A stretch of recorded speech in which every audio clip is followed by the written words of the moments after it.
being consequent in your thoughts, in your words, and in your actions, because that's the best way to shape your reality in a authentic way.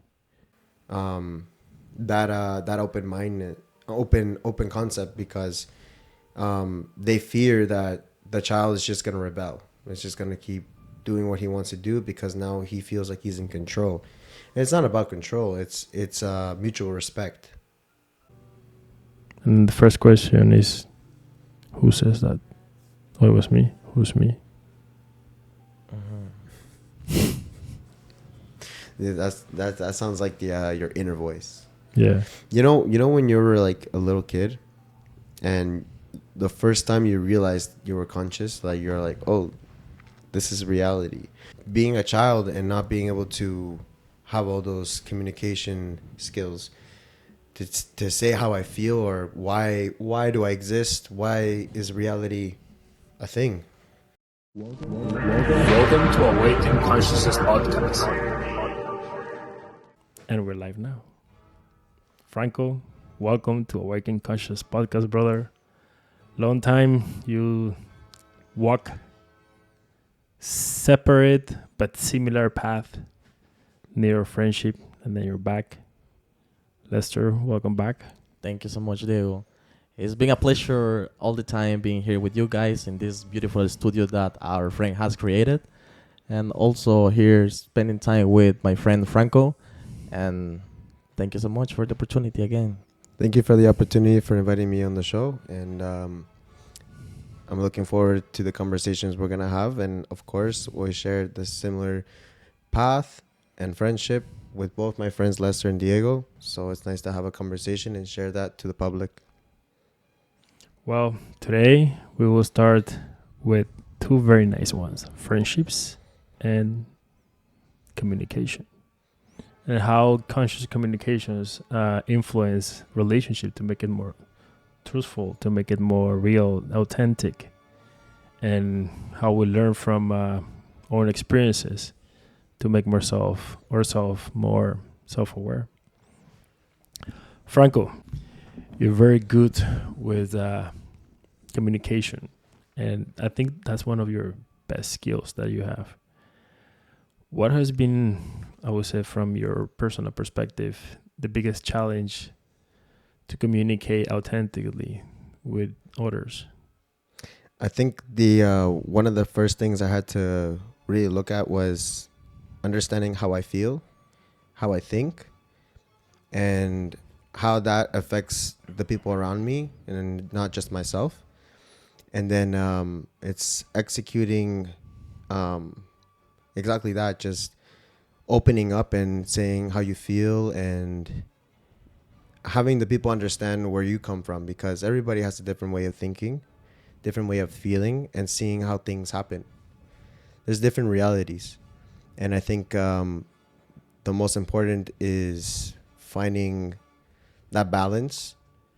And what I mean by that is finding the harmony.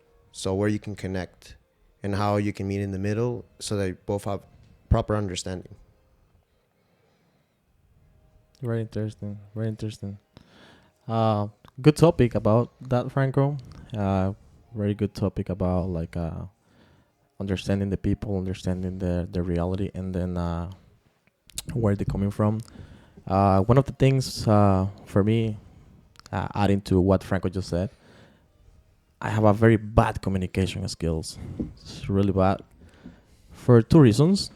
Reason number one is because, as you can hear, my English is not really good, and sometimes it's for us is it's a challenge, because sometimes we want to communicate something and say some opinions, and then it might like be like the different meaning of our words and the perspective from others, and I have that problem. So to me, start with this topic is something like if I'm trying to say something and then some other people will perceive like in a very different way, maybe can lead to arguments and something, But I think my point is the challenge of my English. I think I'm very good at communicating in my native language, which is Spanish.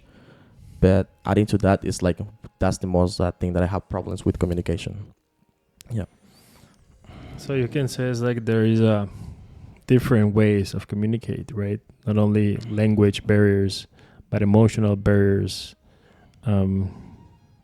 Sometimes even there is moments that we cannot express what we feel inside, and the way we articulate it outside, it goes in a different direction, and we are not understood, and we've become frustrated.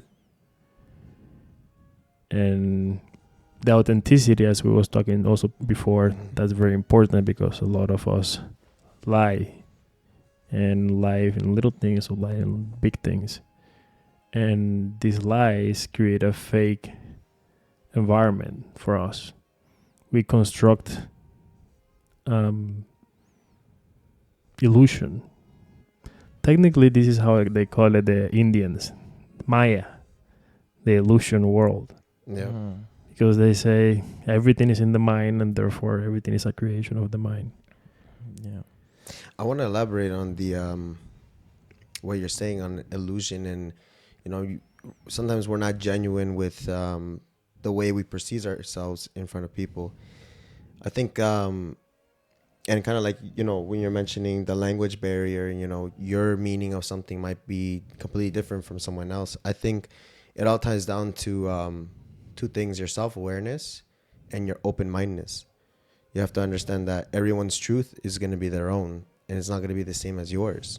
So when you meet someone new who comes from a different background, or even your close friends or relatives, their experience in life is very different from yours. And so the way they're going to interpret it is going to be mind-blowing if you have that mindset where, you keep the open-mindedness and be aware of the stories that you hear and all that. It's the communication. It's important. You need to have open mind, because then you can expand your connections and understand different humans. I was actually talking in the previous episode about open-mindedness too, and in the part also of like understanding different perspective from people in terms of like religious people, political, LGTB, etc. Because they all became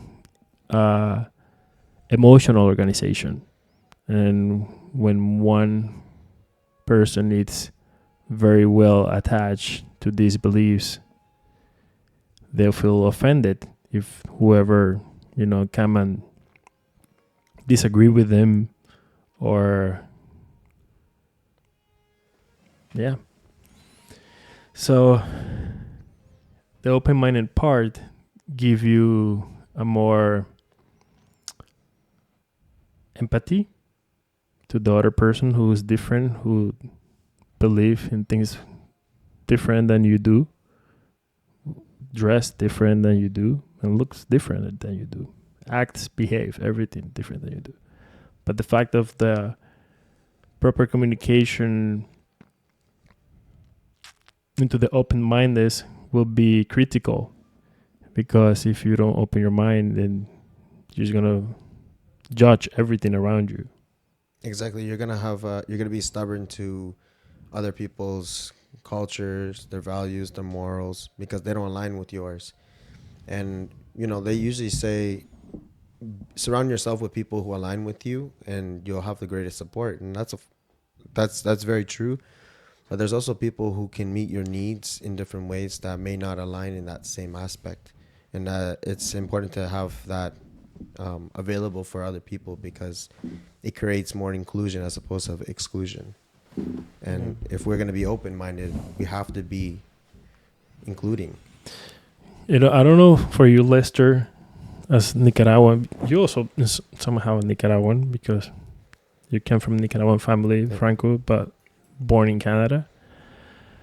So we are like more rough, when we talk, when we joke each other, or quote is like the first one who cries, the one who lose the game, So we're just poking like, You like you back in the days when you just don't stop, and that hurts like a lot of people's feelings.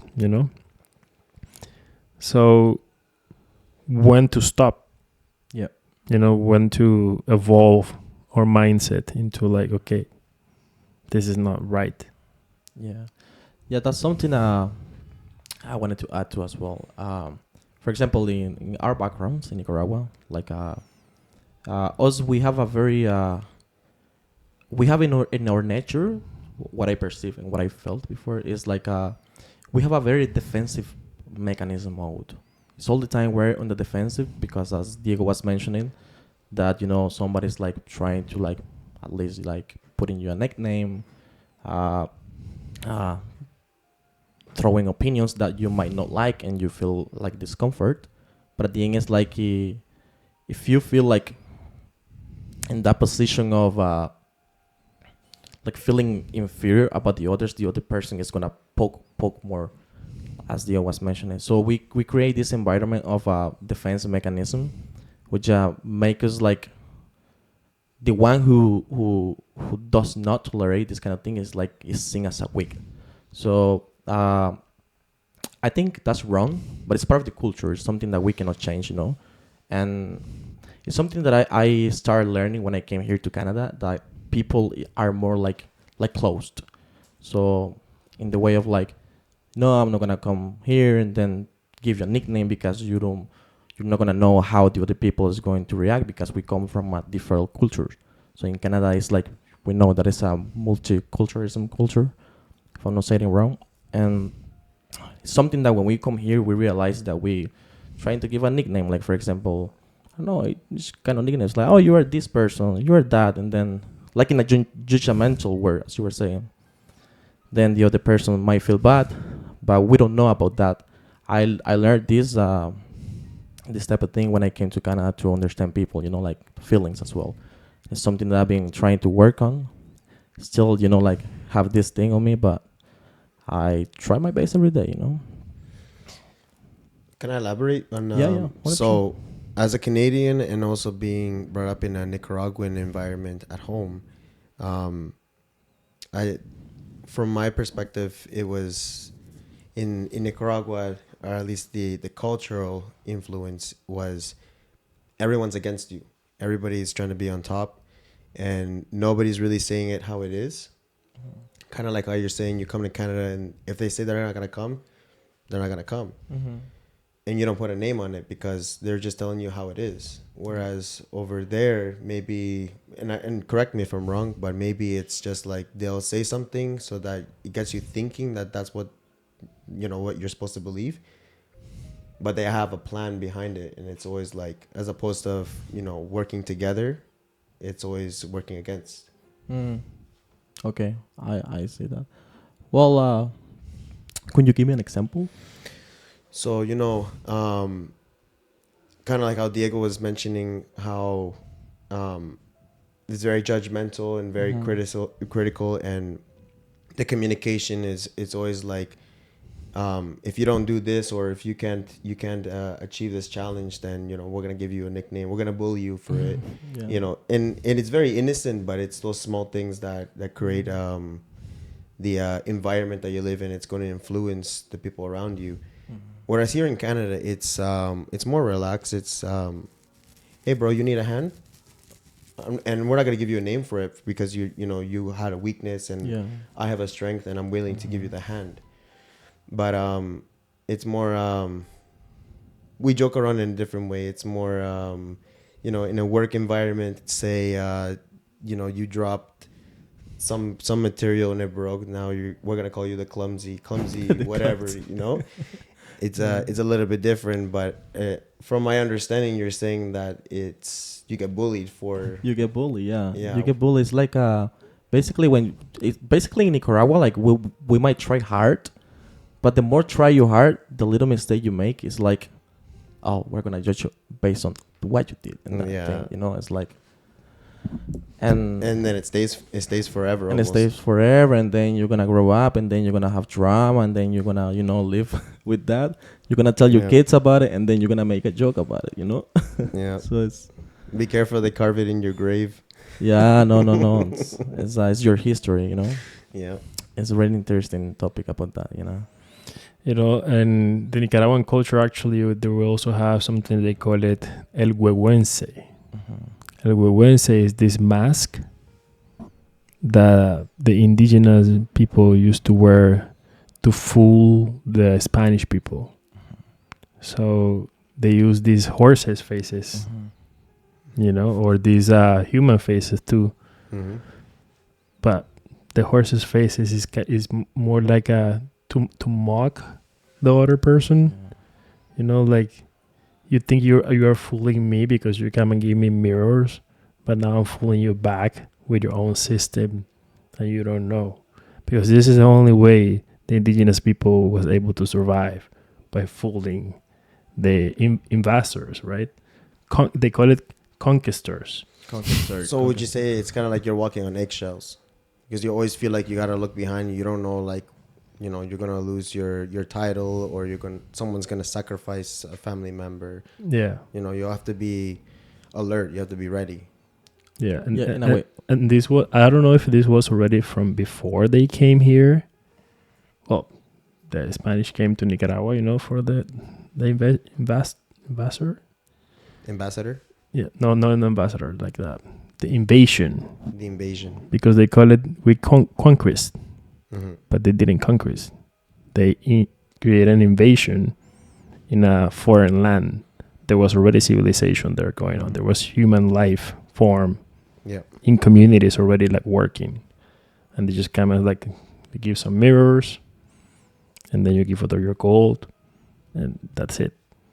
And then no more mirrors, but we still give them your gold. Taking over some people's land. and this is what like still happen like until today, you know. But now they call it banking, Banking. Why do you say that? because the banking is, they do exactly the same thing. They offer you, you know, the mirror. The mirror was like, oh, look at this mortgage for you, like 1%, whatever, and then you're gonna pay it. So long That's story yours. short, you're saying it's a game. It's a game, like a cycle, you know? Is a game, a cycle, and a corrupt system Yeah. that has been since, I don't know how many thousands of years. They even call it before the human civilization that we have right now. The previous, they call it the Atlantis, or the Lemurians, previous civilizations that we have, but they were again being invasive Invasive. by other races. They call it the Sumerians or the Anunnakis. And they modified us and they enslaved us. And since then, we're still, Yeah. It's just we're modern slaves to the system. That's what we are. yeah. And we're gonna be like that for a long time. Until the end of the world. Well, you can play the Wednesday, which is the Nicaraguan style. Yeah. It's just like, yeah, I'm a slave, but I'm, you know, you're also my bitch. Yeah. Like, You have to I do play my smart. thing. Yeah. Yeah. Because otherwise, if you just, you know, do what they say, you're going to be depressed. And if you don't do what they say, then you're going to be in jail or dead. It's either you rebel or you comply. That's Yeah. what it is. Yeah. Yeah, but this is like why some people say it's like don't break the rules, but like bend it. Yeah. And you- bend them you to look the for max the- before it breaks. Yeah, exactly. You look for the flexibility in the situation. Yeah, and there's not much thing we can do here in Canada, you know. Well, in Nicaragua, right now it's almost the Yeah. same thing because it's, you know, it's getting ruled by China and Russia. yeah, So it's pretty much the same thing. Like social media, they catch you on social media. They catch you in cameras outside. They catch you checking your phone, GPS, like everything. Like now we have AI. So if you think like before they were not smart enough to do it, not anymore. no. Now they don't even have to like look. They just program, and then you're being there's surveillance on everything. The only thing we're missing right now is the chip, Yep. because we have it outside in the phone. The chip is in the phone, so we are not fully attached yet. Mhm. We are cyborgs, but we still can take that off. But once you get the chip, bro, that's it. You're gonna be controlled. It's crazy how But controlled you we are are. you eh? are controlled Yeah, already. Yeah, it's You're just not connected, but Mhm. everything of your life pretty much like ruled by your phone. Yeah. Work, Yeah. social activities. It's crazy how we're controlled that, like well, at least I can say like in Nicaragua we don't have that control, like that big control yet. But here in Canada there's so many, like so many cameras around, like the streets, the road, the highway. There's no escape for nothing. Imagine if you want to take an apple from some place, gonna be behind the apple, and then in the future it's gonna. Yeah. There is even a movie that there was.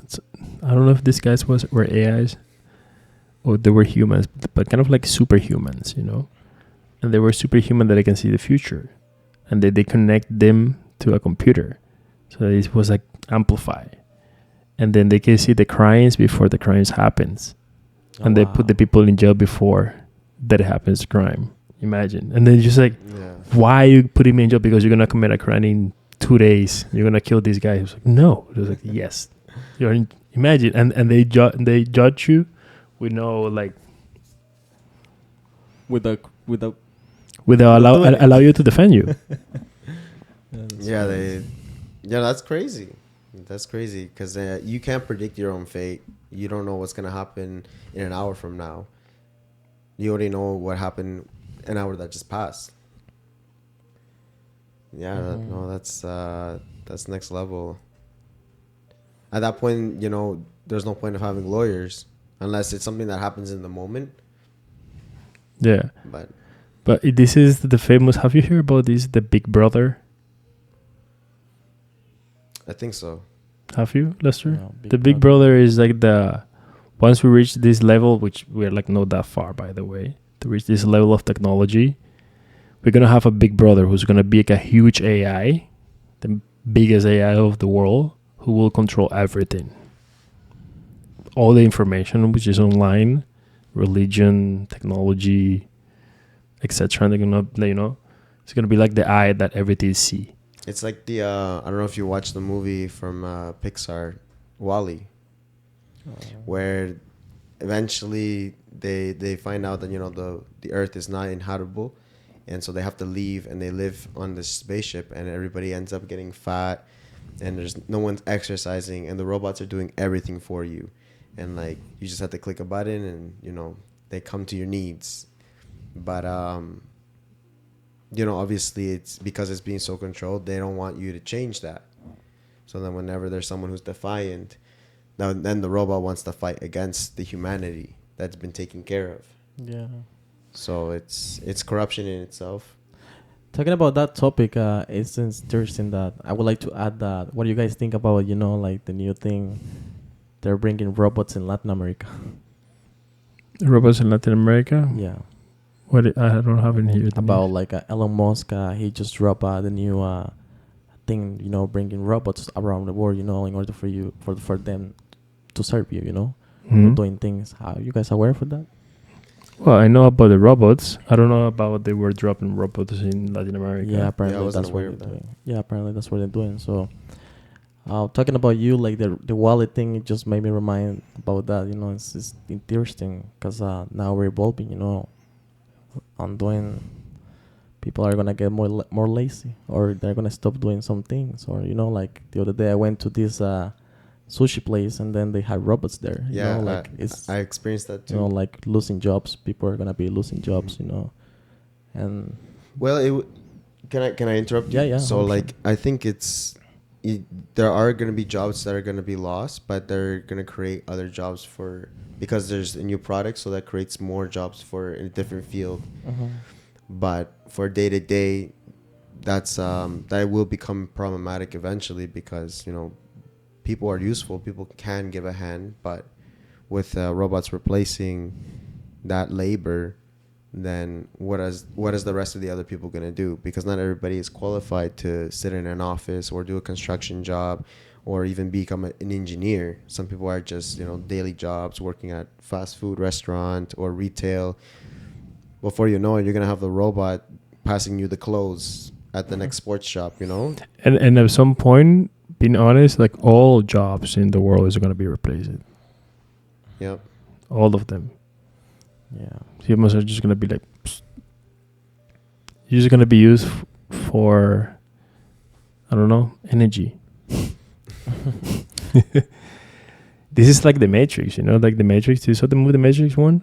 Yeah, I watched that a while ago. When he was like connected, you know, to a kind of like an egg inside, and he was just being used for because it's his energy, and like all humans in the world, like they are just like they're being used by the energy. So in this way, the computers can survive. Yep. Mhm. Yep. Being a source of energy. Yeah. I mean, that's a way of manipulation for energy life. I guess you just keep reproducing life, and then, you know, it's a continuous cycle of Infinite energy. yeah, infinite energy. Yeah. There is a lot of conspiracy theories about that too. Well, I mean, infinity energy already exists. No, but I mean, like But to in that, to to get be- sucked by the humans, like we literally Yeah. all the entities leave because of us. They pray for like we go and sing and do things, you know, about based on fear or, you know, low vibrations in order they can still survive. And at the same time, other races in the world need us because we are like kind of like their miners, you know. I have a very interesting idea, but I want to know your opinion on it. Do you think once AI becomes advanced enough to start reproducing their own clones of human, or at least humanoids, do you think they'll be incorporating their own chips and now evolve their own mechanical essence into more of an organic cybernetic being, It's possible. and then replace Not fully, 100%. not fully replaced because you're always gonna have like the same human, but just like smart. Like the real human is just gonna be so dumb that nobody will take care of it, and they will just at some point extinct. Yeah. You know? The human beings. Yeah. Yeah, we're gonna be replaceable at that point because. But this is what happened like in evolution. Mhm. Be that the strongest race replace the weakest, The weakest. That's true. and then now we create a race which is fully organic and fully conscious by computers, and then replace us. So So we should find a middle ground to live with them, or when it got extinct. So we're saying that the people that back then, or the species, I don't know, that made the pyramids of Egypt, it's like basically like we're more evolved and we're more like stronger than those people that did it back then. Somehow. The consciousness back in the days, it was like way more sophisticated. We don't have that right now. And if we do, it's just like secretly safe, only for a few of us in the world. And they use it to control the rest of us, right? Yeah, it can be. Yeah. And then we're gonna be fully replaced. It's crazy. It blows my mind, man.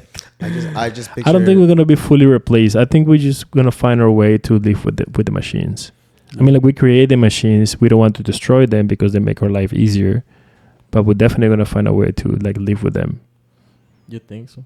Because Otherwise we're gonna get extinct. That's what I'm saying. And humans, I mean, like at least just not because we're smart, because I think humans are the most stupid beings probably in the universe, but just because we love, and we love hardly, just because of that we're gonna survive.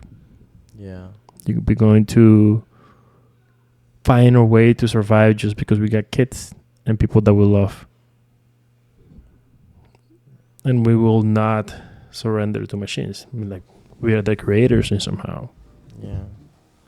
And somehow we're gonna be, as you were saying, yeah, we're so stupid, then we have to like ask AI at this point, something that we create, that we're so low of knowledge that we have to ask for AI for things that we don't know, and there's been there for a long time ago, like a type of information that has been for a long time.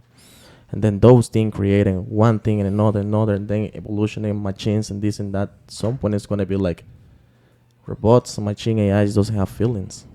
Yeah. That's Well, all. like it's not fully bad, the AI, because particularly like I would say, like for me, I'm like a superhuman right now. You ask me for any recipe of any food, and I will cook the best plate that you ever fucking try, just because I got AI. I can see, I can do that. I can create professional, videos, professional legal advices, like scientific advices, doctors, like everything. And I don't have to be 10 years studying that career, just to know. Yeah. You're going to tell me, give me in 2 seconds. So for all that, it makes you a superhuman now. But now how to use that in order, like, we can explore other stuff. Me, for example, in my case, I'm doing the podcast thanks to the AI. I'm doing my book thanks to the AI. And I'm doing my own app thanks to the AI.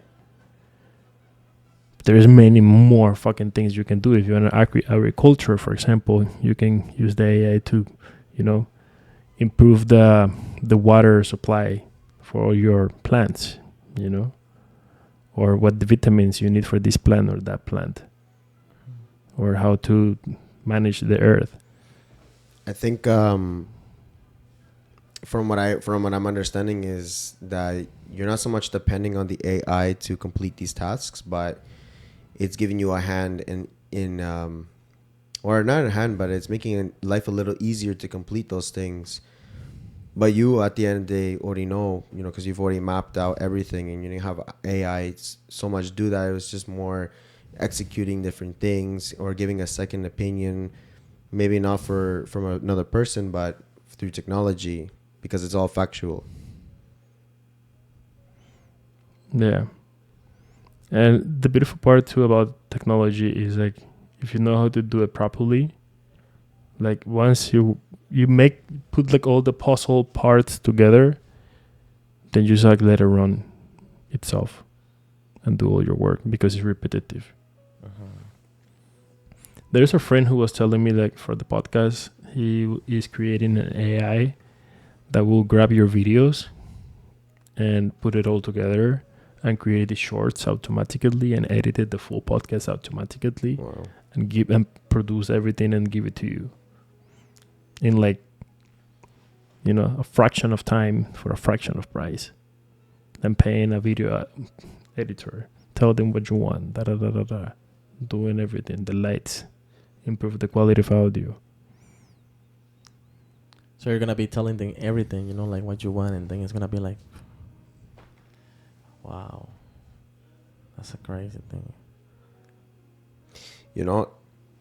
I think all the technology is great. I think my biggest wish is that it's not used for evil, or manipulation, because it's really easy for us humans to have a way of communicating and saying things in a way that can convince you. But then you have technology who, goes through the whole interweb and just finds all the information and different strategies to present it in a way that's going to sell it. So now it's like, oh, okay, I can get AI to basically somewhat lie for me to sell my product and convince the people that, like, hey, this is good. So it's like, how honest can AI be when it comes to that? So people are gonna be more aware of that. Well, you have to, but how can you be aware if it's... Well, AI can lie. Yeah. That's already proof that AI can lie. And you can program it to lie. Very good that you're not even fucking gonna know. So I think that will be like mainly for the self-awareness of each user, each person, aka AI person or human person. And whatever your sense of true tells you, you go with that. That's what we do, humans, right now, This is how we create relationships. Because you can tell me whatever you want, but the true self sense that you're going to give me is what I will decide to believe you or not. And then your actions, of course. Mm-hmm. So in that case, if AI is gonna... Okay, I'm getting a little bit out of this. AI can lie, or you make AI light. You make it a You lie. make it a light. Like the other day, I was looking and on a reel something that there were this person, like trying to get like a scam from other people with the same like an extortion. So like, look, I have your kid here with me, and then this and that, and then if you don't send me this amount of money, but like probably like other the parents can like have like with their boys like abstract the words of them, then make it seem like real. So in that case, now people are getting like more aware. Is what I was talking about. Like people are gonna be like, now it's not gonna be trustful. And as Diego was adding, the thing can like help is the actions and the trustful resource. So it's gonna be like more managed as well. Yeah, that I think a solution to that is kind of like on video games, parental guidance controls, that kind of stuff. You can monitor how much or what specific content is allowed. So I think when it comes to the cybersecurity, when it for AI, I think that's important because it's easy for anyone to just program AI to lie and take advantage. And I mean, not everybody's going to be truthful and not everyone's going to be genuine. But if you're trying to be 100% real with everyone and how you present yourself, then you have to be real with the technology you use. Yeah, because this is the only way your technology will provide you 100% of their capability. Yeah. Which is also the dangerous part too. Mm-hmm. What makes you say that? Because when the technology it's allowed to have all the information that you have, then it becomes like you. And that's true. In a form, it's like representing yourself. This is, I don't know how much you know about Anunnakis and Sumerians and other races that technically conquer us before, but this was their fear too. If we give them our spark of life or DNA with their DNA, they will become like us. They will become like gods. And we don't like that. And they fucked up. Do you know Prometheus? I've heard of Prometheus. How do you say that? Prometheus. Prometheus. Yeah, I've heard of it, but it's been a while since I was into all those mythological characters and Greek mythology and Roman mythology. So this guy, it's the gods that brings the fire from the gods and give it to the humans. Okay.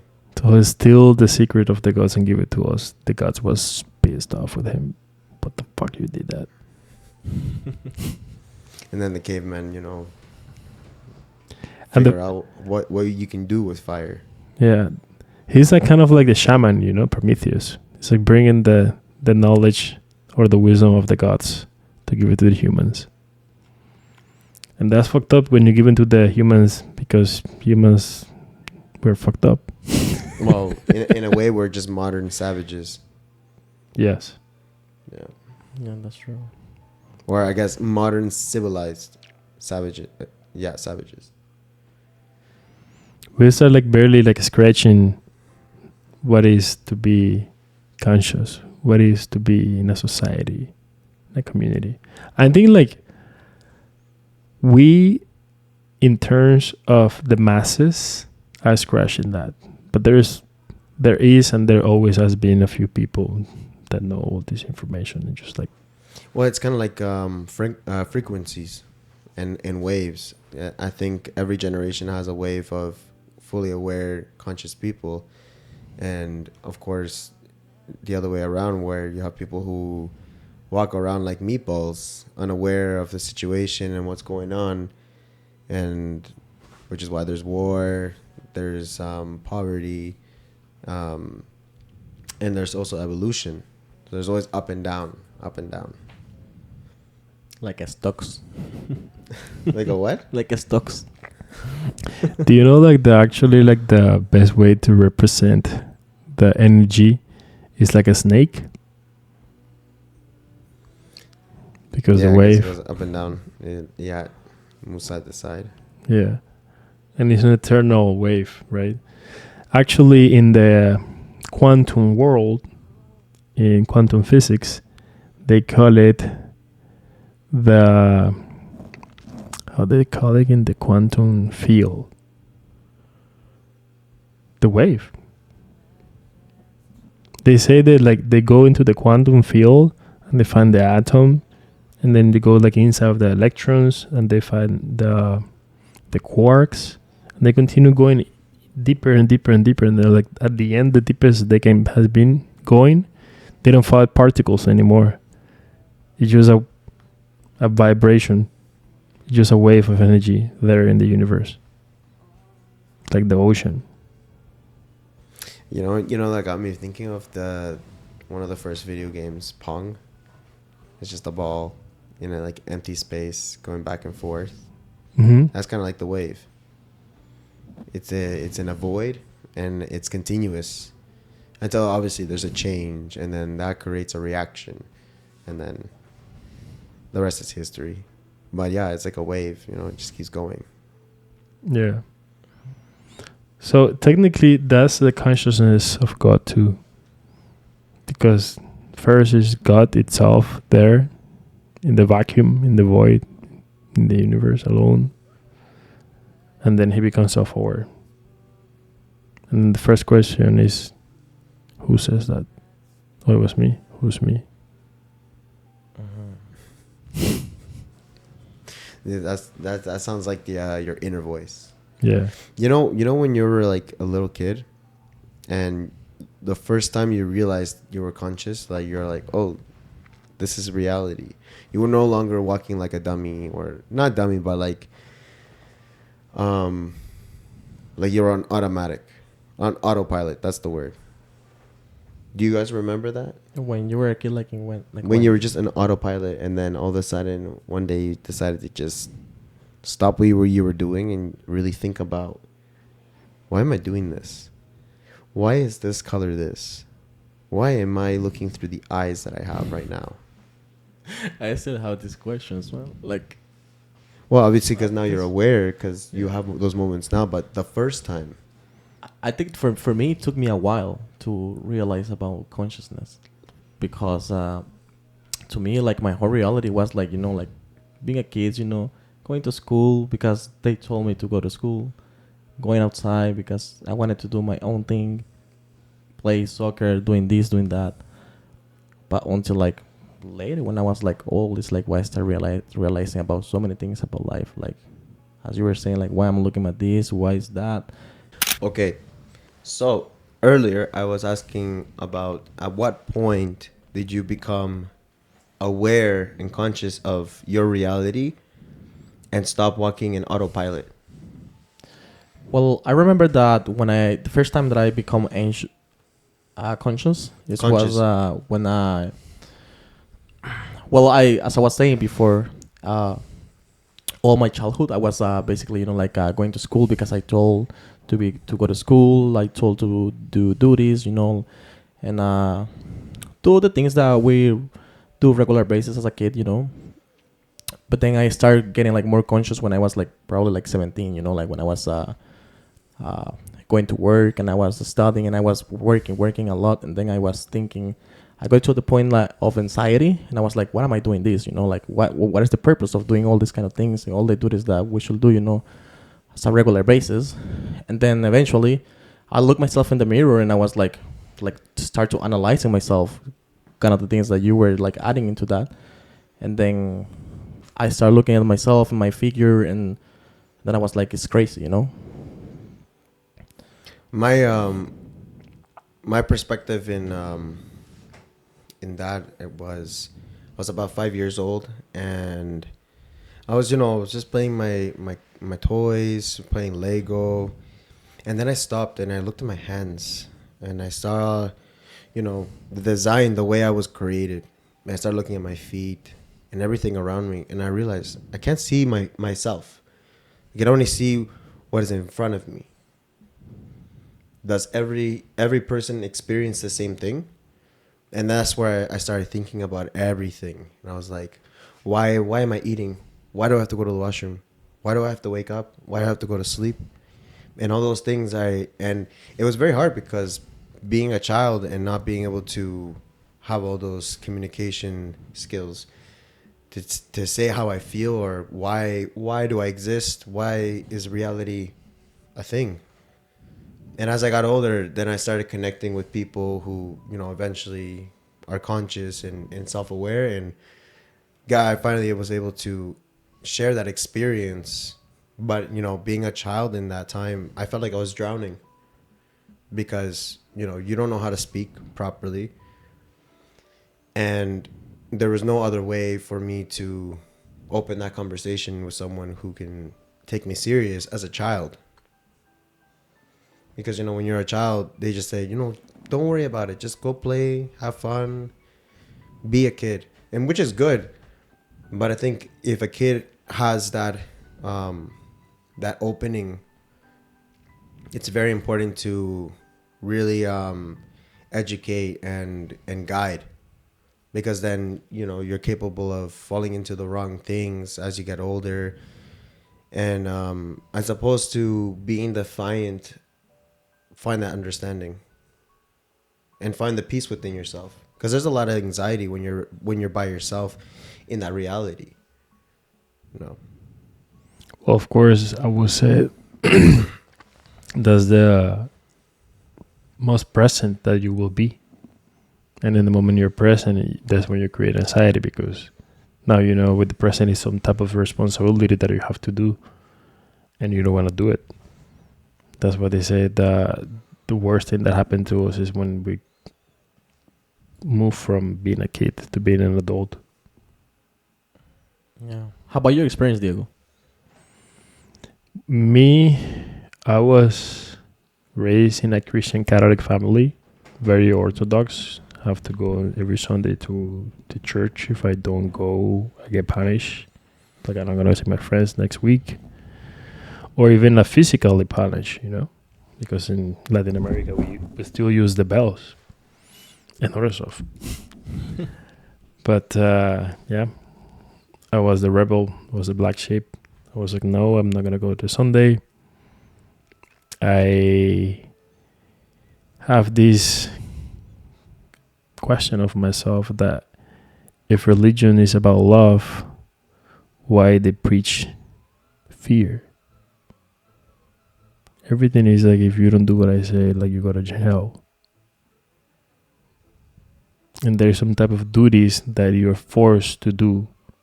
Otherwise, you will be judged by society, by your parents, by your own family, by your community, by your church.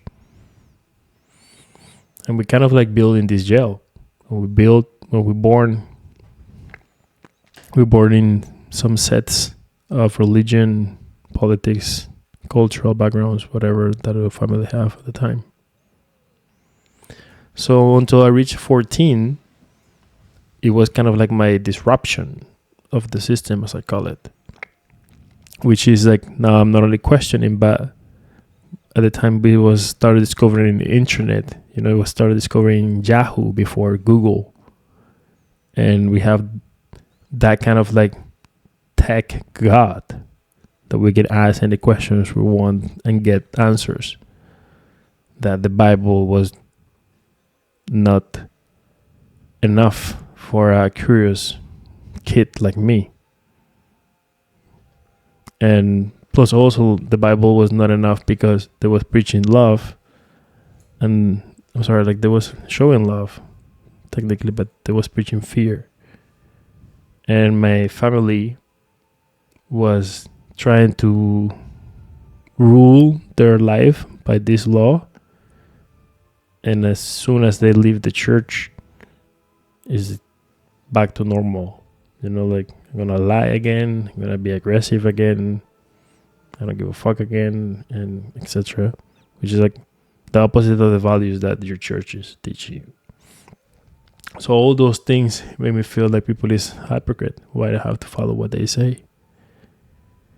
So around my 14s, I says like I'm stopping here, and that's when I start getting punished. Can I elaborate on the fear aspect? Sure. I think kind of like in our conversation earlier with the communication, everybody has a different way of interpreting, or at least the Bible, for an example. I think it wasn't so much to instill fear so that you don't do or control. It was just more like there's a cause and effect. When you do something, there's going to be a ripple effect, and it's, you know, there could be consequences, or there could be something in your own benefit or for someone else. And it was just more like, all right, if you don't do this, you have to understand that this is what's coming next, whether it's good or bad. And of course, not all parents are gonna be able to teach that open concept, because they fear that the child is just gonna rebel. It's just gonna keep doing what he wants to do because now he feels like he's in control. And it's not about control. It's mutual respect. And once you have that, then you're able to, okay, as long as I'm able to take accountability and I'm aware of what I'm going to do, I'm going to do. But then don't come back crying, you know, if, you know, I hurt someone else because I knew that this could do something to someone else or myself, etc. Yeah, that's right.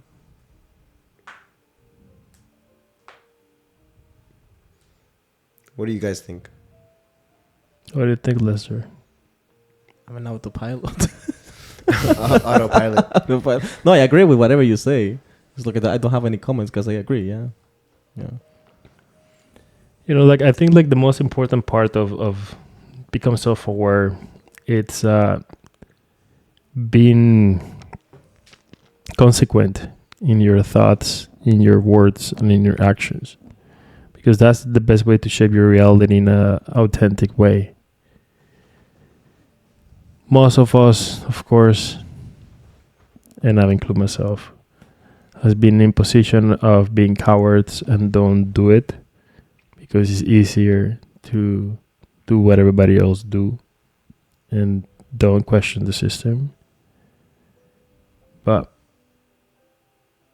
in order to find truly happiness, that we have to do it anyways. Finding purpose and knowing what determines who you are through the things you say and the things you do. There is a quote that I love that it says, "I prefer to be a lion one day than a cockroach 100 years." Yeah, no, that's true. You know, that's what an analogy. Yeah. Yeah, because that you live by your true, right? Like, you don't care what people think about you, but what do you think about you? You know, this is how God sees you. This is how you sees you. You can lie to your whole environment. You're your best critic. Yeah.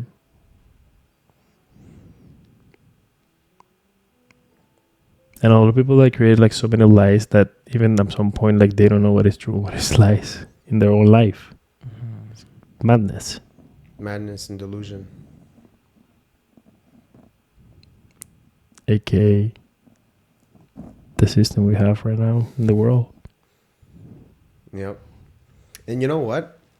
I think that's what the system wants. They want us to be walking in autopilot. Kind of like what you said earlier, you know, instilling fear to an extent is the game plan for, or at least it's part of the game plan for the system, to make sure that everybody just does what they're told and not really think about why they're doing it. Yeah. What is the purpose of, you know, following the system? They just want you to keep going, and you wake up, eat, go to work, eat, sleep, repeat until the day you die.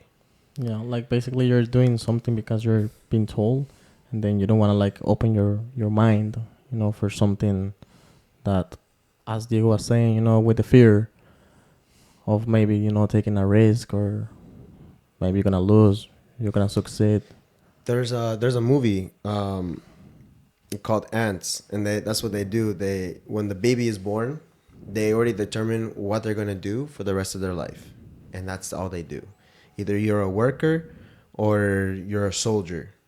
Is that the movie, the Pixar movie? No, this was DreamWorks. It's called Ants. Okay. You're probably thinking of Bug's Life. The Bugs Life does, yeah. Yeah. No, in Ants, they literally show you like what the Constitution is all about, and the worker just keeps digging, finding food, and the soldier is the ones defending. They go to war against the other insects and all that stuff. But there's one particular ant that decides to break the system. He's like, I wasn't born for working, and I'm not a soldier. I'm too small. I'm too weak. But I have a brain. I'm smart. I can think of things. And he tries to break that, and he ends up doing that. He ends up being a free ant out of the system, and he. And the movie of Bugs. Sorry to interrupt you. Yeah. Is that the one of the ant also goes to another place because they were being attacked by like the superior person. How would they call the grasshoppers? Those. They were like being punished because they wanted them to serve them, basically what the government do, they're basically doing nothing, being on power, then let all the other people do the thing, and they just managing their things. Yeah, it's kind of like what you said earlier with the colonization. They invaded, they took control, and then they basically told the indigenous or the ants what they need to do in order to live. Yeah, and they go find somewhere else for help, and then the union, they made the power. They send them away, and they live freely after. You know what? That story can be related directly, or at least an interpretation of a story in the Bible with Moses, because Moses was a Hebrew, but during that time, the Pharaoh wanted to eliminate all the firstborn, and so Moses' mother decided to take the baby, and hopefully, someone would find the baby and take care of it, put it into like a river, and then the people of the Pharaoh found the baby, raised the baby as one of the princes of Egypt, and then kind of like what we're talking about, going autopilot. He doesn't know where he's coming from. He doesn't know what he's just in charge, and that's that. And then when consciousness, or at least God in this story, opens his eyes where he comes from, who he is, he goes and claims his identity. And doing that jeopardized his life and also his people, because Pharaoh wanted control over the Hebrew people, but this guy Moses was part Hebrew, so he's like, you need to free my people, like no more slavery. And Pharaoh didn't like that, and it was cause and effect, and God didn't like that, and he gave him many opportunities. And humans were very stubborn, and when we want something, it's very hard to change our mind. And that was the consequence. There was a whole mess with the Egyptians trying to capture all the Hebrews escaping from Egypt. And then the end result was they all ended up dying because the river ended up killing all the soldiers who were after the Hebrews escaping. Yeah, what is interesting about that story also, I don't know if we relate with this in something like Moses also go to the mountains to talk with God to get the 10 commandments. He was leading after, then he went back, and he assured the people that he was gonna come back with more how do I say this? More directions, and more prosperity for the future. But they end up not following Moses because of lack of faith. That's something else that we as human beings we lack of, some faith in ourselves, to break system, to break different type of situations that we fear, and then we end up not following first of all, the faith of God and the faith of ourselves. So they start doing like whatever they wanted to do, following another idols, and yeah. You know, I think that's the battle when it comes to leadership. It's you instill like a form of a high.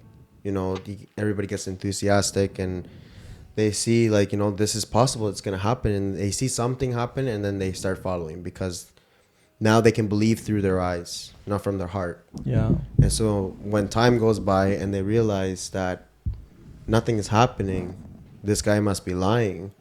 We need to fall back on what we know and how to survive. And so when Moses comes back, he's like, what's going on? Like, I gave you guys my word, like things are going to happen. Like, I just got these tablets, the 10 commandments, and here you are worshiping something that has never given you anything. Yeah. Like, expecting, you know, well, if this guy's going to take too long, maybe this God is going to be faster in resolving our problems. Yeah. And they stay in a zone or comfort zone. Exactly. Yeah. What is your... This is actually like a very interesting question. What is your knowledge about... This question is for you, Franco, particularly because you know more things about Christianity. The related part of Prometheus, Moses, and Lucifer, because the three of them did exactly the same thing. Well, first of all, you asked me. And Horus And Hermes Trismegistus. You know Hermes? the angel, the messenger. Hermes Trismegistus was Egyptian too. Okay, I'm thinking of Hermes in Greek mythology. Yes, that's actually the one. That one with the wings on his shoe. Yes. Yeah. Did it do the same thing that Prometheus did? Well, you know what? There's two things that I saw in common for the first three. Fire. Moses was presented. Well, not presented. He encountered God through the burning flame. The burning bush. And so God manifested himself in fire. And with Prometheus, he brought fire to the people. And, you know, the people felt like gods because they have fire. And who was the other? Lucifer. Well, where is his domain? The morning star. The morning star. Stars are made out of Fire. gases. It's fire. But his domain is in hell. You know, he reigns down there. Fire. It's fire. It's all... Another thing I can connect all those is they're all in a form of like a prophetic characters, in the sense that they bring a message, or at least deliver something to the people. Whether if for Lucifer it could be, but all of them like develop lies, consciousness. yeah, they all have consciousness. No, of but course. this is the interesting part. Moses, Lucifer, and who was the other one? Prometheus. Prometheus. The three of them give them the fire from the gods to the humans, and these fires of the gods is consciousness. Yes, consciousness. And that's the moment like Lucifer, Moses, and whoever like have this knowledge turns against God. So it's like, hey, wait, I'm also conscious. Why I have to keep like obeying you? You know, see the same kind of like behavior of humans with their parents. We start At some questioning point, authority. Yes, that's the apple of paradise too. Yeah, and you And have the a choice wave, aka the serpent, is the one who talks to you because you feel it. Repeat me the question so I can. Was it just what was in common, or? Yeah. Yeah. So yeah, no, 100%. I agree with you. I didn't see it like that. I just thought like, okay, there are people who enlighten. Well, in my own understanding, it's kind of similar to what you're saying. It's they're all messengers, and they all carry fire in a different form or use. Something that I've been wondering about Lucifer is that, you know, stories has been manipulated all times, and they make look the bad guy the good guy as a bad guy, the winner as a loser, and the loser as a winner. They change the story, they change the narrative, so they can make it look Lucifer as the bad guy when they are the bad guys, aka this god that create this, like universe. I have a question regarding to that. Lucifer was a messenger to you? No, so when I say messenger for Lucifer, he in a form is like a messenger for the soul or consciousness. So God is like a form of like an entity that sends you messages, or at least manifests himself to have that connection. Lucifer does a similar thing because he's trying to play God. He's trying to be what his father is. Okay, yeah. So, in can be different ways that he manifests himself, but besides witchcraft, it can also be just by calling him out and just trying to make that connection. Which I don't know if I don't recommend that, but because you're dealing with dark forces and you have to be spiritually prepared for that. It's not just like you walk into any party and you're gonna be welcomed.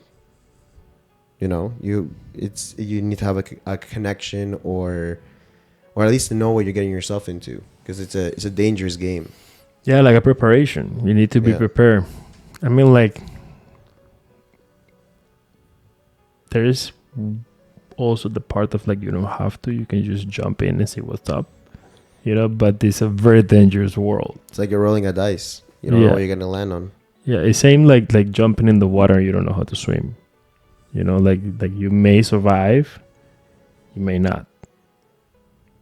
And if there's a storm in the water, you may not. But you'd have to be an autopilot to be doing that. You can storm in. Like they're all one way or another, they're all messengers, whether their message is to lead, to deceive, or to guide. Or to lie. Deceive. That's the antonym. I think it's a synonym. Okay. Yeah, like the story of Lucifer, particularly with the story of Adam and Eve, when it comes in the snake, and give it the knowledge to Eve.